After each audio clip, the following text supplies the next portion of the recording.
Hello and welcome. I am so glad you're here. I'm Beth, a creator-based coach with CMH Coaching for Life. I'm here today to help you and those you love create a life you feel grounded and at home in. Think of a life where you feel peace, love for those around you, and in a flow with just enough challenge to keep you happy and creating something wonderful. Sounds like magic, but it's not. You can create that life every single day. You can have a life full of love, excitement, hope, and creation. Our mission at CMH Coaching is to flood the earth with light through compassion, mindfulness, and hope. And I'm going to ask a favor of you. If you like what you see and hear today, think of someone you know that would enjoy and benefit from this message. Our mission is to flood the world with compassion, mindfulness, and hope. Share this with them. But for now, this is time just for you.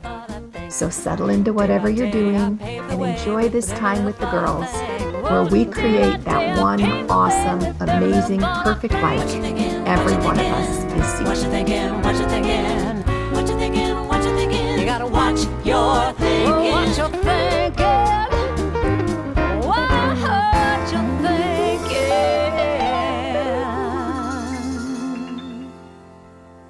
thinking? Oh, welcome to the Creator-Based Weekly. This is a Creator-Based Life, the weekly podcast for CMH Coaching.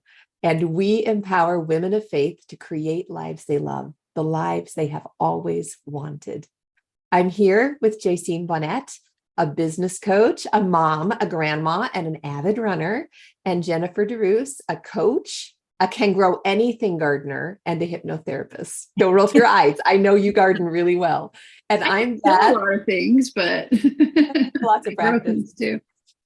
I'm Beth, a master life coach, the author and creator of the Creator-Based Way, and create your one awesome, amazing, perfect life. So today we're talking about passion. That's continuing the monthly theme of passion with intention and working with difficult people. And y'all, I have just looked forward to this all day long, working with difficult people and other challengers to our boundaries. So I have a little poem that I wanted to share, if it's okay with you. It's a Shel Silverstein poem. It's called The Land of Happy. The Land of Happy. Doesn't that just make you feel good just thinking about it? The Land of Happy. Have you ever been to the Land of Happy, where everyone's happy all day, where they joke and they sing of the happiest things and everything's jolly and gay? There's no one unhappy in happy. There's laughter and smiles galore. I've been to the Land of Happy. What a bore. I was going to say, is he alone in that land of happy? That's right. What a bore. Maybe. Why would we want to be in the land where there's no challengers, where there's nothing tricky or no difficulty? I don't know. I've been in the Land of Happy today. It's been a good day. But there have been challenges, right?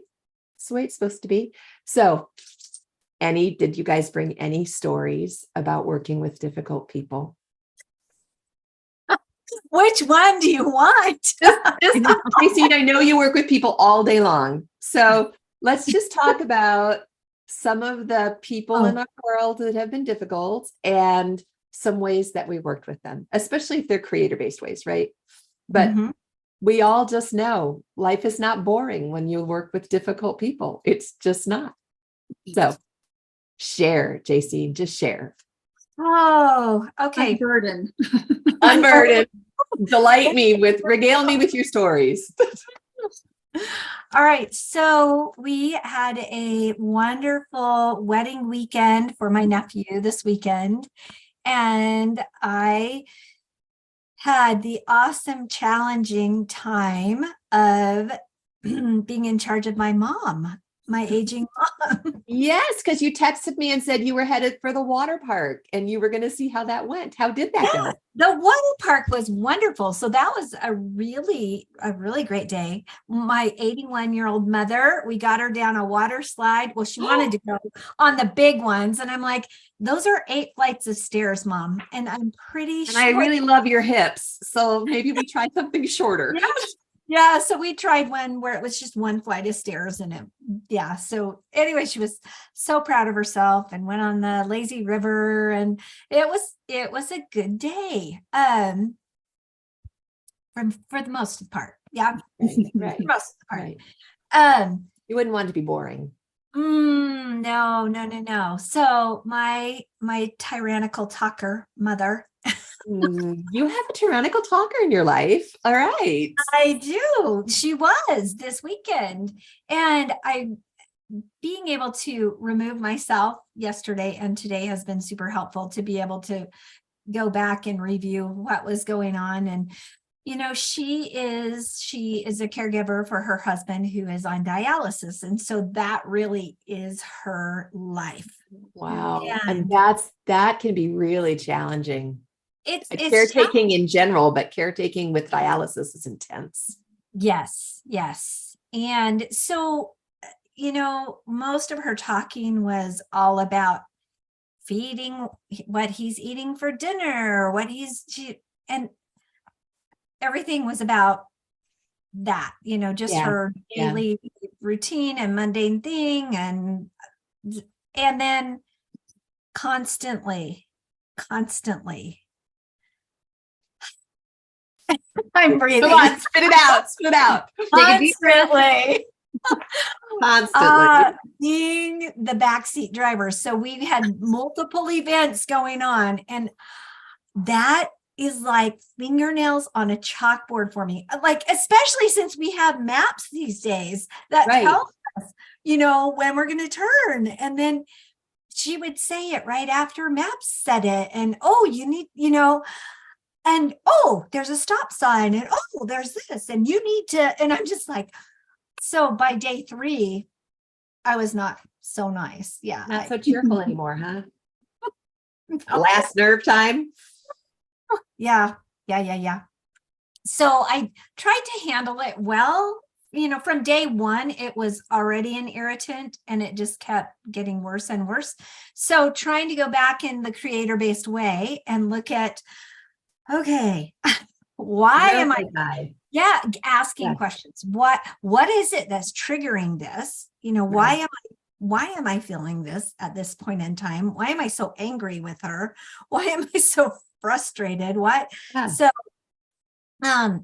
and then praying, nonstop, and trying to repent.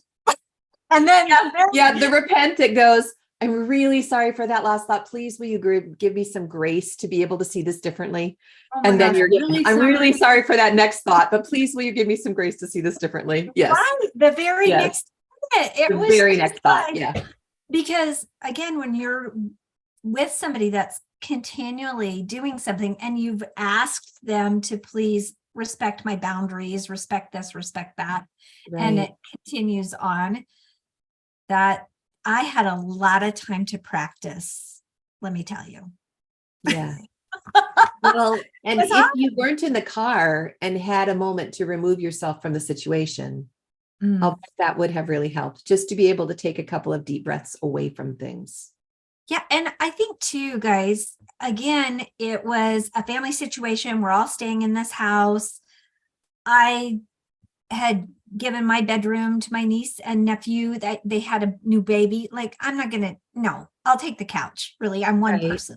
So, but I didn't sleep well. And so I think, all of that stuff, one thing compounding on the next thing. Hot chocolate, there was a Starbucks close. And I have to tell you, 2 mornings in a row, Jaycine walked to Starbucks and got her hot chocolate. Yes. I'll bet the walk was as good as the hot chocolate. No, it wasn't. I love you. Be honest. All right. Oh, so there we go. There's my. But I feel better today in being able to look back on that and look at, okay, so this is when I was playing the victim. And in order for me to get out of that victim mode, then, lashing back at her and telling her, I've had a persecutor. Yeah, I shift am the not your persecutor. husband that you have to tell everything to. Like, stop treating me like that, you know? Yeah, I became the persecutor. And then she went into the victim role. And then I tried to rescue her from the Double victim back to rescue role. her. Yep. Right? It's just like this constant, how triangle. I want to move over to the coach and to the challenger and to the creator, but I couldn't, like, I was grasping, like I knew it was there, but I couldn't figure out how to get there until today. Yeah.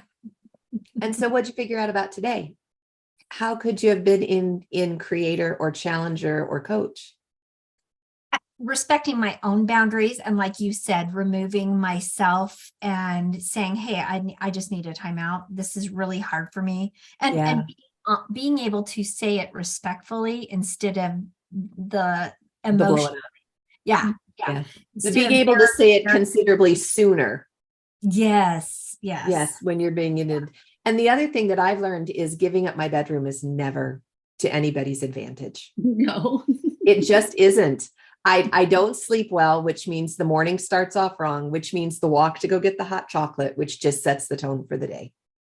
And I used to judge myself about that. You're being such a bad host. These people are uncomfortable on that sofa bed. You should give up your bedroom. But you know what? I'm a way worse host if I give up my bedroom. I do them all a favor by giving myself that space. Yeah, it is no good for anybody if I sleep on the couch. I mean, I just know that about myself. I'm achy. I don't rest, and not that I'm not nice. Yeah, not that I have to make everybody else miserable. I am just at a different tolerance level. Yeah. Right. And so, yeah. So my first lesson in hosting is I have to take care of me, because if I don't take care of myself, I'm just not a good host. And a lot of times that looks selfish. There's still that part of me that wants to be selfish, but I can't create if I don't have fuel to create with. And if I'm not rested and I'm not fed, or if I am fed with stuff that's not good for me, then I can't create. It just doesn't work. Right. Yeah. And I slide right into, go ahead, be difficult. I'm ready to Go ahead, yank my chain because I'm ready. Go right ahead. I have so many things to say to you. That's right. I am prepared. Yeah. Right. That's right. Yeah, I've done that where I've given up my bedroom and slept on the sofa bed. I won't do that again. No matter how much I love you. I'll find you an Airbnb in town if you need, but I'm not giving up my room. Oh my goodness. Yeah. Yeah. It sounds like it was quite the weekend. It was amazing and wonderful. That was just the one part, as we're talking today about dealing with difficult. Yeah. And, and it doesn't mean that you don't love the person. I still loved her. I still love them all. I still do love her, but yeah, but then let's talk about boundaries. And last week we talked about threshold guardians. And this is kind of like a threshold guardian experience, just a little bit, working with somebody who's difficult. It shows you your strengths. It shows you your weaknesses. It challenges you to stretch and to grow. That's what threshold guardians do on the hero's journey, right? But so looking at coming up against a difficult experience, something we know is going to be difficult, or past difficult people, what steps would you offer to our wonderful women to help them prepare to meet that in a more creator-based way? First of all, sit back and ask, what is the story I'm telling myself about the event coming up? Whoa, yes, powerful. Expectation on how everybody is going to act and how you're going to act, you're going to fulfill that. Yep. And so, or if the expectation that it's all going to be perfect, you're going to bomb, because people are human. Yeah. All right.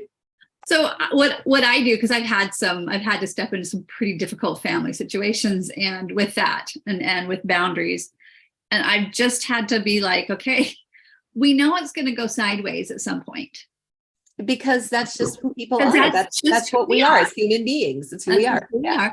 So when it does, what are your tools? Nice. Yeah. And so like kind of like, and one of my big one is not, like you said, not going in with the expectation that it's all going to be bed of roses or butterflies and rainbows, but not also that it's not all going to be like really super bad. No. Yeah. Yeah. And so 50-50, right? I really believe sometimes you can fulfill, it's like a self-fulfilling prophecy. You can fulfill it if that's what you think it's going to be. Yeah. So, and sometimes with these family members and sometimes in situations, it does not matter how much you state your boundary. They're going to run over it. They're just going to roll over This it. is just how it is. So I make sure I have some internal boundaries with myself that I will not cross with that. So like if this happens and they don't respect it, how am I going to have the boundary with myself and protect myself? Yes. And do you have some key go-to phrases? Oh my gosh, yes. As a quick, yeah. Okay, share. Because my first is permission to be human. Well, yeah, I love that. That's my first. But so, tell us about yours. So I have quite a few. Depends on the situation. They're a child of God. There you go. And sometimes I'm like, they're a child of God. They're a child of God. I just have to keep like putting it over my head, And so that just like help me to get like the perspective of like, they're important. They are they're precious in the sight of the Lord. The other one is sometimes I have to go to not my circus, not my monkeys. Yeah. Not my circus. Not my responsibility. Exactly. It's a personal matter for someone else. Rescuer and too much wanting to get involved. Right. His family is still not my monkey, not my circus. The other one is if it's more on where I have to reestablish a person, like an inward boundary with myself and give myself some love and care. It's 3 sentences I learned in my hypnotherapy school from Grace Smith is, I am safe. I am calm. I choose to be here. I choose to be here. I choose to be here. Because you have a choice. And sometimes when I go, I choose to be here, I'm like, well, yeah, do I can leave, Yeah, I do choose to be here. So when you say I choose to be here, it moves you right out of victimhood. Mm-hmm. Yeah. And so I can then say, okay, well, you know what? Yeah, I choose to be here because it's really not appropriate to run away during your father's funeral, like immediately, but you could have. I could have, but we're in control to choose. But some of the other stuff before, no, I could leave. So it was. That's what I use. I use those statements. I'm safe. I am calm. I choose to be here. You have to say it like Grace. I choose to be here. I love the lilt when she does that, but it's true. That is helpful. I choose to be here. Yeah. Choose to be here. Yeah. But I love the lilt in that because I think that is a super important part of that triad. Mm-hmm. And that's why I end with it too. I don't end with I'm safe. Mm-hmm. I end with I choose because that moves me into being a creator of the experience that I'm having. That gets me out of that disempowering triangle of the victim. Yes, that gets you out of that disempowering triangle. Yeah. I love it. I love it. Okay, so let's talk a little bit about mirroring in a difficult relationship because we all tend to mirror for better or for worse. Anybody want to do a definition and cite some mirroring behaviors? Your interactions, especially with the most intimate people in your life, your family, your really close friends, are going to mirror to you what you need to work on in yourself. That is true. When you see something in them that you're like, poke, take a minute and just say, no, wait a minute. Mm-hmm. What aspect of this is really me, not that I've been poking at myself about? What is inside of me. And when I learned that mirroring technique, I looked at my husband and went, holy cow. I know. I had so much to work on. I'm so sorry. And then I think if I had been so much less judgmental of you, I would be so much happier because I wouldn't be poking at me. At me. Yeah. The other thing with mirroring is you'll notice when you're with people that you love, you will, your body language will mirror, you'll connect and your emotions will quite often connect. So if your honey comes home grumpy, you can very easily feed off of that. And so even with anybody who's difficult, I imagine that was some impact with your mom in the car, even some of her feelings energetically, her fear that it wasn't going to work out the way she wanted it to work. And she wanted to be all perfect and everybody to be happy. And so she needed to control. Yeah, some mirroring may be there too. Yeah, we do that a lot, especially in situations where we don't feel like we have control. But I choose to be here. Choose. Which is interesting because she did make a comment to my sister and I, and my sister's daughter-in-law. We were sitting there chatting, and my mom said, she said, yeah, when I get old, I don't want to live with Rebecca or Jaycine. They're both type A personalities, and they would try to control my life. So maybe she was feeling like because I know Rebecca was doting over her and I was trying to get stuff for her, and maybe it was just too much for her. And so giving directions was her way of taking control back. And think about it. She really doesn't have a lot of control in the life that she's living with her husband. So maybe this was her way of like having some like relief or something, being able to feel like she had choices, control of something. Yeah. Well, and there's reverted to mother mode. Who knows? Who knows? But there is another aspect of mirroring that we missed in a way to help the people that we love. So let's play with the idea of mirroring in the reverse to project some of the things you wanted to offer your mom. Kind of play with that scenario when she's in the car and she's not feeling in control. And what could we do there? Oh, maybe we could use another scenario if you want. I love your style.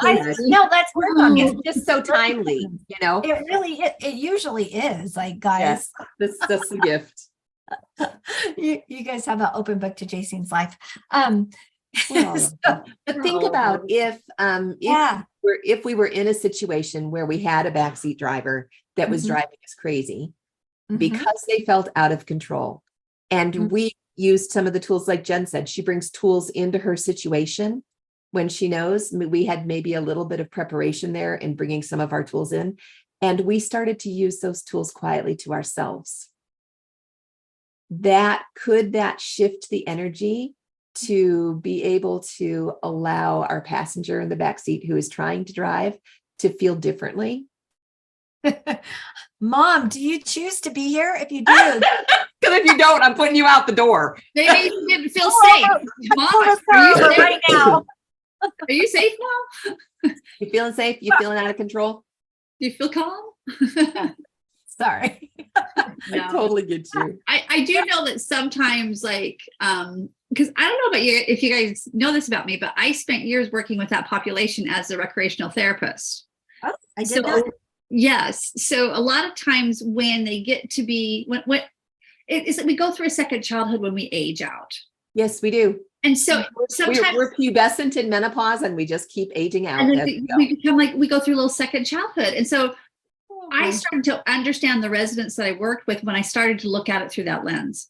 And so I tried to use that with my parents and with my husband's parents, where it's like, we expect them to act like an adult that we have known for 20 years, but they can't anymore. Their brain is not able to. They're still changing. Some can, yes. I'm not going to say everybody but some can't. And so it's like, you almost have to become the parent understanding in that situation. And so a lot of times use a lot of distraction. Well, Mom, do you remember when? Tell me this. And that would have been way better. Yeah. Well, sometimes you don't realize these things. You're just all stuck in like, she's driving me crazy. It's like, you're just stuck in what they're doing. But I actually used that with my mother when she started to get into that loop of rumination of the sky is falling now that your father's dead and all the stuff and everything. And I would just start to ask her, tell me about certain things in our life. Remember when we did this? What do you remember? And just kind of getting her out of that. So distraction, we do that a lot with children when we work with children. Yeah. So, it's still the same thing that you can do. We do it with ourselves. We go shopping or we get a hot chocolate or whatever, we do it. Yeah. Because distraction is really effective. Yeah. Change the subject. Yeah. Change the subject in your brain, so you're not so focused on it. Yeah. And when you feel calmer, they'll feel calmer. Yeah. Large measure. That's a genius idea. I love that. Yeah. Really, really smart. Okay. So we really want to just talk about the tyrannical talkers. because the tyrannical talker, that is like the best phrase anywhere. I just love it. But have you ever been in a situation besides with your mom with a tyrannical talker? Mm-hmm. Yeah. And what's your experience with that? I think coming from the coaching world, like when you are coaching somebody, you're not a therapist. So you have to stop that I'm going to tell you my life story because somebody's finally going to listen to me, and they just talk. You have to learn how to redirect because you're not a therapist. As a coach, you're about going somewhere. You're about resolving, helping them get somewhere. Yeah. Let's, instead of that, let's have this, type thing. And so that's been a challenge in my professional world. And with even hypnotherapy, there's a part of coaching that's kind of before we actually do the therapy, go into hypnosis and do that.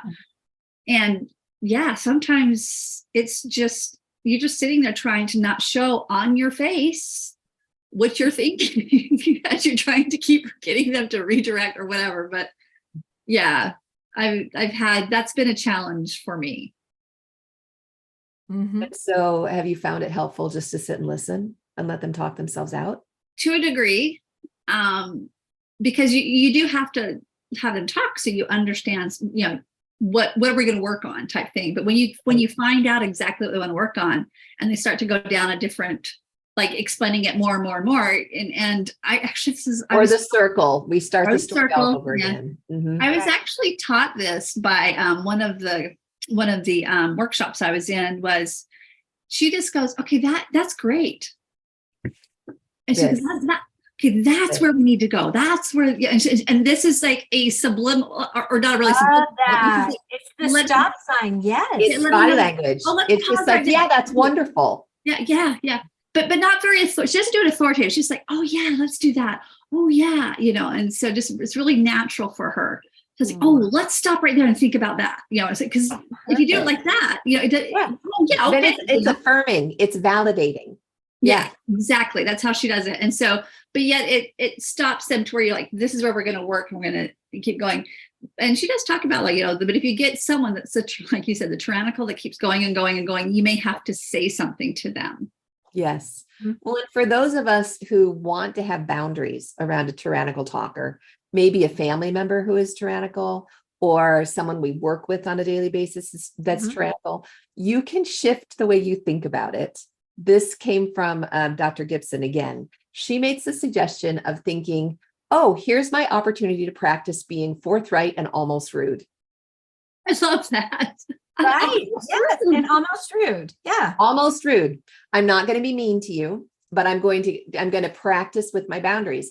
And what she says is your tyrannical talker won't even notice. No. They'll stop talking and shift gears, but they won't even notice. And so when you start looking at it as an opportunity to practice not being quite so socially nice, and to truly affirm your own boundary and create your own power, then your tyrannical talker will shift gears as you need them to shift gears. You'll feel stronger, and they will eventually change, or they just won't come around anymore because you won't be doing the payoff that is needed.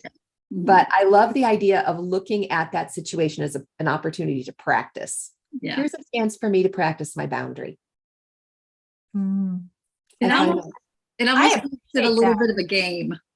It does. It lightens it. We don't take it nearly as seriously at that point. Oh, I get to practice being almost rude. Almost rude. Yeah, almost. Right on the just reiterating my boundary and just saying, oh, that's great. Yes. And I think the people that I'm thinking of, they know. I mean, they will tell me, Jaycine, I know I talk too much. There's I know I talk too much. So I know in business, there was one person that really struggled, and I used a technique very similar, Jenn, that I had used with one of my sons, and who was also just didn't understand boundaries and didn't understand when to stop talking and things like that. And it was red lights on. Nice. Red light, red lights on.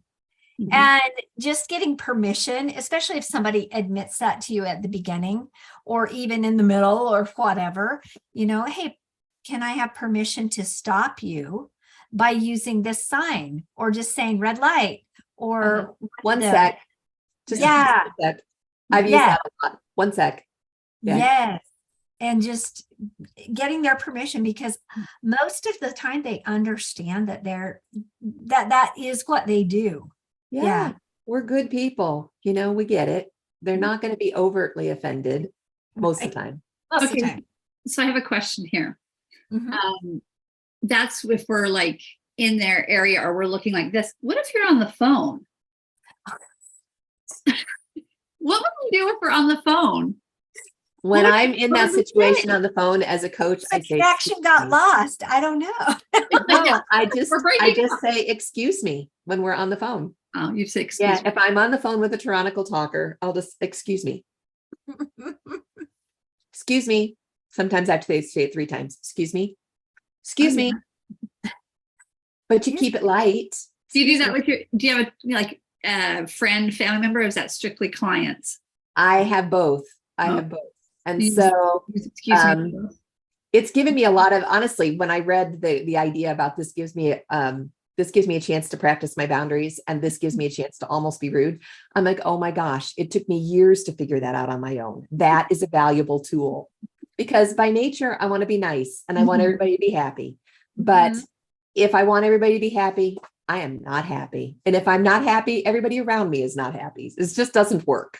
Yeah. So to have a boundary and to be able, I have actually said, time to go home, or 1 second, or not now, but in a loving way, and making sure, however that happens, I'm showing lots of love around that. So that there's not hurt feelings, because you don't want to hurt anybody, but at the same time, you need to have a boundary. We cannot just let people run over us. Right. Yeah. Right. You just can't. We're no good to anybody when that happens. Yeah.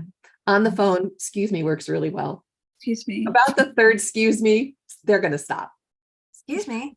So, and you say nicely, excuse me. Another question, because this came on for us to think about talking about this. I was like, oh gosh, I know there's been times I've been that tyrannical. Oh, I am. Y'all know I am. Yeah. So what's the difference between, is it something that's constantly who you are, interrupting people and not letting me, or is it because sometimes I have to talk to somebody. Yeah. I need to dump this before I pop. Yeah. Yep. Is that still a tyrannical talker? It depends on if you have permission. Okay. So when you start with a girlfriend and you're like, I have to dump this or I'm going to explode. Okay. They're like, oh, dump, girl, just dump. That's not tyranny at all. That's permission. I love how Brene Brown calls it bitch and moan with perspective. There you go, with perspective. And you have to have, not everybody you can do that with. So, okay, so that's the difference. Right. Getting permission to do it. Yep. Okay. Right. Yes. And ask up front. And if you do tend to be a tyrannical talker, there are some really cool things that you can practice for yourself. You can give your paragraph, give a winding up sentence in your paragraph, whatever you want to talk about, and then stop and let there be that break in the conversation.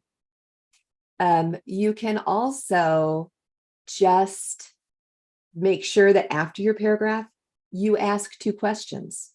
And so if you fear that you're tyrannical, which we all are at some point in time, but if we have permission to dump, we're not tyrannical at all, right? But if you're just off in la la land doing your thing, when was the last time you asked a question to learn what the other person's got going on? Right. Yeah. That's a good way to monitor. Yeah. Now we're all going to sit here in silence because nobody wants to talk too much. It's so yeah. I wanted to ask that because I'm like, there are times I know I have been that, but it's been when it's been permissive. It's been like it's been a back and forth. So I was kind of like, yeah, okay. But I know I have in the past before I started to do all this work on myself, probably just railroaded over somebody at some point in my life, you know. Well, Yeah. I know that I did that a lot when I was going through just an ugly divorce, and there was a custody battle, and there was and And I you just needed to felt dump it like, out. yeah, and I really had to apologize. I felt like I needed to apologize to so many people because I felt like every time I talked to them, I was just like, blah, dump, dump, dump, because it was a constant influx of negativity and scary things and threats and yeah. Mhm. So there definitely was a time when I was that tyrannical talker and But it's a gift you give to a friend when they need to dump. mm, You know, it's like when your kids have the stomach flu yeah. and you can't stand the whole vomit thing. I don't do vomit. I never have. It's not my thing. Troy doesn't do blood. I don't do vomit. But Oh, I join in. I'm sympathetic. I That's join right. in with them. I know that's what happens. Yeah. And so, but you think about it, it has been fondly referred to as word vomit when somebody just has to, you know, it all has to come out. Yep. Yeah. Yeah. But it's a gift that you can give to clean up the mess and allow for your friends. Right. Mm-hmm. And Yeah. you choose to be there. Mm-hmm. That's the difference. You're not a victim. You're making the choice to serve. Right. So that's a boundary that you create. Mm-hmm. Yeah. And you can ask permission for that too. Can I just barf all over you? Because I just have to say this. I just need to do this. It just needs to come out.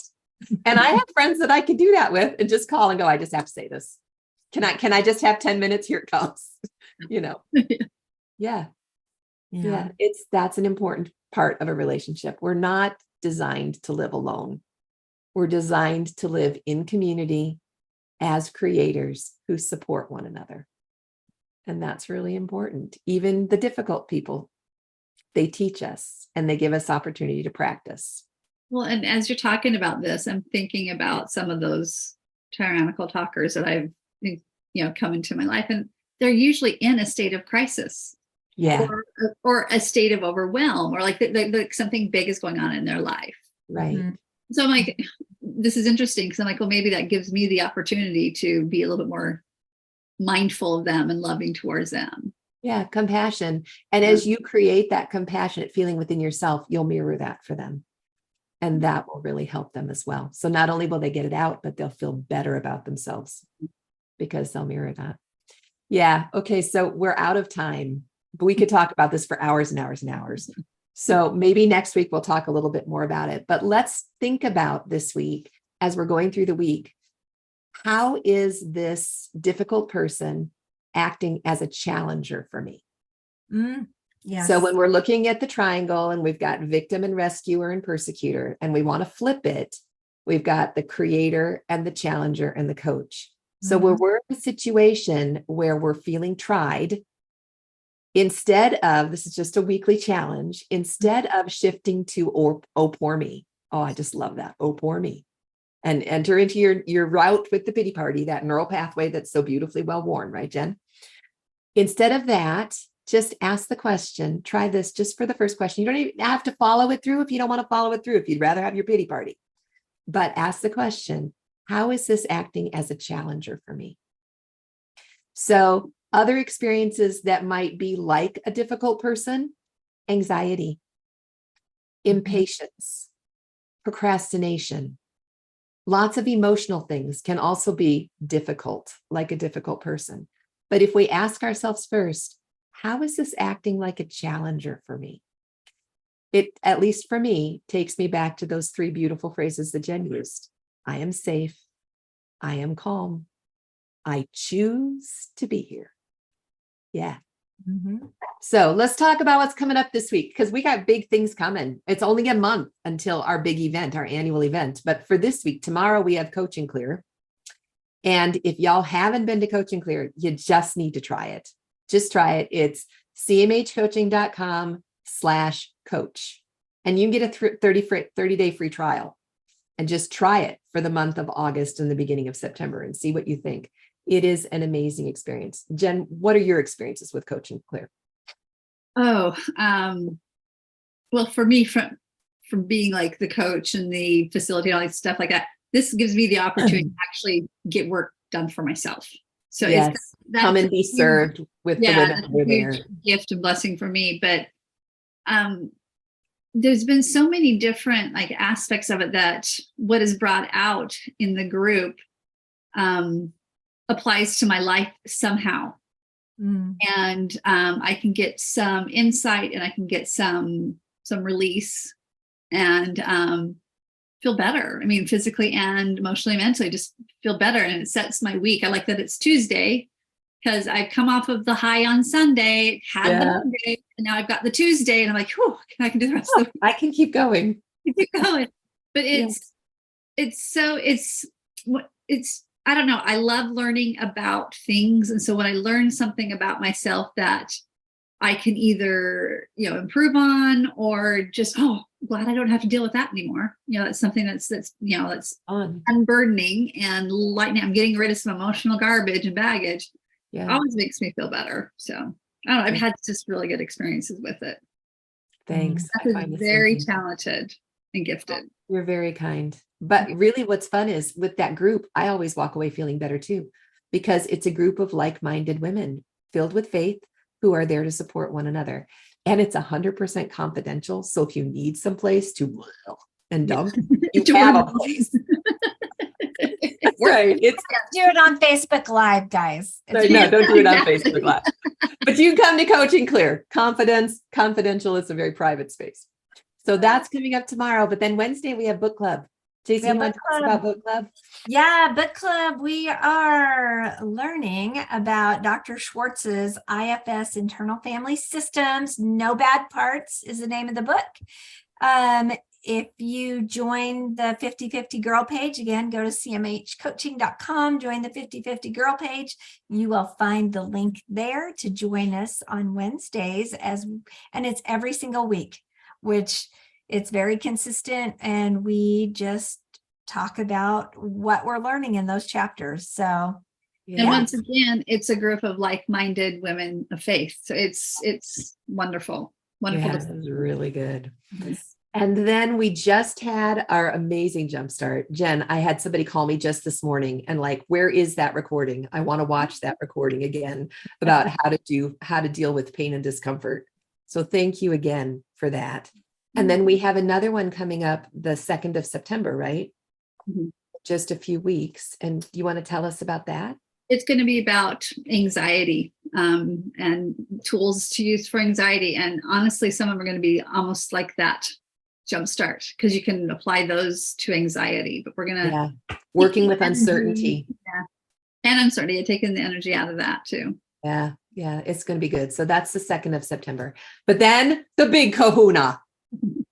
The 11th of September, it's going to be U Week. We wait all year long for U Week. So U Week's the sign up is now open, so you can do early registration, and it is going to be amazing. Jaycine, you want to tell us just a little bit about U Week? Oh my gosh! So it's 5 days. It's 5 days, and it's an hour each evening, and the discussions that we have there and the things that we learn, it is all about our everyday experiences and how we can take those experiences and turn them into things that benefit us. And man, it's just some of the comments that we had last year off of U Week, and we have people from all ages who have joined us. I think our youngest was 18 or 19 that joined us, and she was getting ready to go on a mission for her church. And it just helped her have more confidence and the ability, like I've been in contact with her since then. And she said the things that she learned about herself during the U Week have really helped her to be outward focused on people as she serves people on her mission. So it's really cool. I love those stories. Cool. Yeah. It's a really empowering week to get to know yourself, the goods and the bads, and be okay with that, and to see, oh my gosh, we're all like that. We are common humanity. Yeah. And then what the tools that Beth teaches, and that it just, like I said, it's empowering. And I'm sure your friend on the mission felt that too. Yeah. Oh yeah, for sure. It is just a great week. So mark your calendars, September 11th to the 14th, 15th. I don't remember, but it starts on the 11th, Monday. Yeah. And it'll be at 7:00 Central Time. So wherever you are, Jaycine, I know that's early for you, but it's just right early evening for us. And it'll be an hour every night, and it will be recorded in case you have like a youth night with your kids, you have a ball game or something, you'll get the recording and you'll be able to listen later. And you'll get to listen over and over and over again if there's stuff you want to really practice. So it's going to be a great week. Oh, that was fun. I think we're done. Y'all feel finished? Anything more we need to talk about? No. We love our 50-50 girls club and our 50-50 girls. Well, Thanks maybe for you need to let them know about how your training coaches. Oh, we are training coaches. Yes. Aren't the two coaches going to be introduced in the They'll be part of U Week this year. Yeah. Yep. So- I think they're just hearing that right now, but surprise. Oops. I was just Yeah. so excited But that we will. We've got 2 coaches in training. We've got a nice size group that's working through. We will start another coach training next year, but for this year, you'll get to meet the new coaches and they'll get to have a little practice and we can talk all about coach training. It's so fun. It is just so cool to internalize the creator-based way and be able to go out and change the world and bring that light and that goodness to other people. The world just really needs it. They need that hope. And when you take compassion for yourself and for those around you, and you take the mindfulness practices that we work with, compassion and mindfulness always equals hope. You just come out feeling better for it. And we got the tools and we're teaching people how to do it. And these tools that you learn, it's not that you can't apply them to your everyday, experiences and relationships. And when people need help, you apply them all the time, not just in a coaching setting. No. So it's so beneficial to have the tools of a coach to be able to do that. Yeah. It is. Yeah. Well, thanks for coming. And we will all visit again next week, same time, same place, Creator-Based Weekly, and learning all about how to have a creator-based life. Thanks for coming. I can choose to be happy, choose to be free, moment by moment. It's all up to me, 'cause what I think about, I bring about. That's the way it is, and there is no doubt. Day by day, I pave the way with every little thought I think.